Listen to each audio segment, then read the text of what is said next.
Constable തള്ളിക്കോളൂ. അത് CMR-ലുമായി ബന്ധപ്പെട്ടുകൊണ്ടാണ്. അതായത് വീണ വിജയന് ED summons കൊടുത്തിട്ടില്ല, ഏതെങ്കിലും ഒരു രേഖ ഹാജരാക്കാൻ നിർദ്ദേശം കൊടുത്തിട്ടില്ല, ഈ കേസിൽ പ്രതിയാണോ എന്നതുമായി ബന്ധപ്പെട്ടുകൊണ്ട് ഒരു നിർദ്ദേശം കൊടുത്തിട്ടില്ല.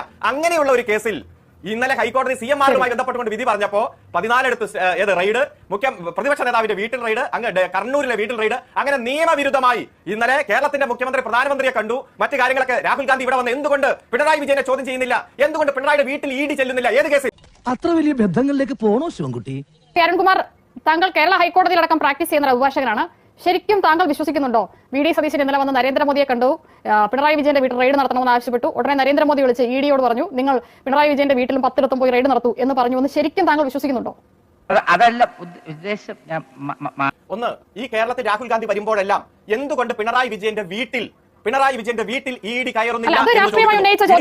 രാഷ്ട്രീയമായി ഒരു തെരഞ്ഞെടുപ്പ് പ്രചാരണ രംഗത്ത് ഉന്നയിച്ച ചോദ്യം, അതിന് മറുപടി ചിന്ത പറയട്ടെ, അതിൽ എനിക്ക് സംശയമില്ല, അത് ഞാൻ കേട്ടതാണ്. പക്ഷേ ഇന്നലെ വന്ന് VD സതീശൻ നരേന്ദ്രമോദിയെ കണ്ടൊരു ബൊക്കെ കൊടുത്തിട്ട് പറയുകയാണ് നിങ്ങൾ നാളെ നിങ്ങളുടെ എൻഫോഴ്സ്മെന്റ് ഡയറക്ടറേറ്റിനെ പിണറായി വിജയന്റെ വീട്ടിലേക്ക് അയക്കണം കേട്ടോ എന്ന് പറഞ്ഞ ഉടനെ ഫോൺ എടുത്ത് നരേന്ദ്രമോദി എൻഫോഴ്സ്മെന്റ് ഡയറക്ടറേറ്റോട് പറയാണ് ഇതാ പൊക്കോ പിണറായി വിജയന്റെ വീട്ടിലോട്ട് 10 സ്ഥലവും പുള്ളി എണ്ണി പറഞ്ഞു കൊടുത്തു എന്ന് ശരിക്കും ശ്രീ അരുൺകുമാർ വിശ്വസിക്കുന്നുണ്ടെങ്കിൽ എനിക്ക് തർക്കമില്ല. താങ്കൾ അതിലെ ഒറ്റ കാര്യം ഞാൻ തിരിച്ചു ചോദിക്കാം, എന്റെ വിശ്വാസം അവിടെ നിൽക്കട്ടെ.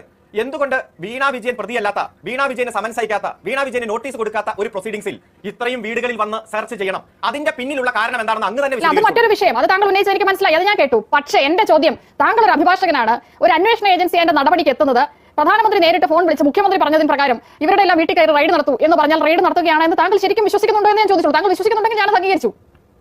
അതായത് ഈ ED-യുടെ ചരിത്രം, അതായത് ED-യുടെ കൺവിക്ഷൻ റേറ്റ്, പ്രതിപക്ഷ നേതാക്കന്മാർക്കെതിരെ അടുത്ത കാലത്ത് എടുത്ത കേസ് ഞാൻ ചോദിച്ചതൊന്നുമല്ല. താങ്കളടക്കം CPM-ന്റെ നേതാക്കന്മാർ രാവിലെ മുതൽ പറയുന്ന VD സതീശൻ നരേന്ദ്രമോദിയെ കണ്ടതിന്റെ ഫലമായാണ് ഈ റെയ്ഡ് എന്ന് ശരിക്കും താങ്കൾ വിശ്വസിക്കുന്നുണ്ടോ? VD സതീശൻ നരേന്ദ്രമോദിയെ കണ്ട് ഫോൺ വിളിപ്പിച്ച് എൻഫോഴ്സ്മെന്റ് ഡയറക്ടറേറ്റിനോട് പിണറായി വിജയന്റെ വീട്ടിൽ പോകാൻ പറഞ്ഞു എന്ന് താങ്കളും CPM നേതാക്കളും ശരിക്കും വിശ്വസിക്കുന്നുണ്ടോ എന്നാണ് ഞാൻ ചോദിച്ചത്. അതോ രാഷ്ട്രീയമായ ഒരു ആക്ഷേപം എന്ന നിലയിൽ ഉന്നയിക്കുന്നതേ ഉള്ളൂ? ഇവന് കുറച്ച് ബുദ്ധി ഉണ്ടായിരുന്നെങ്കിൽ മന്ദബുദ്ധി എന്നെങ്കിലും വിളിക്കായിരുന്നു, അതും ഇല്ലാതായി.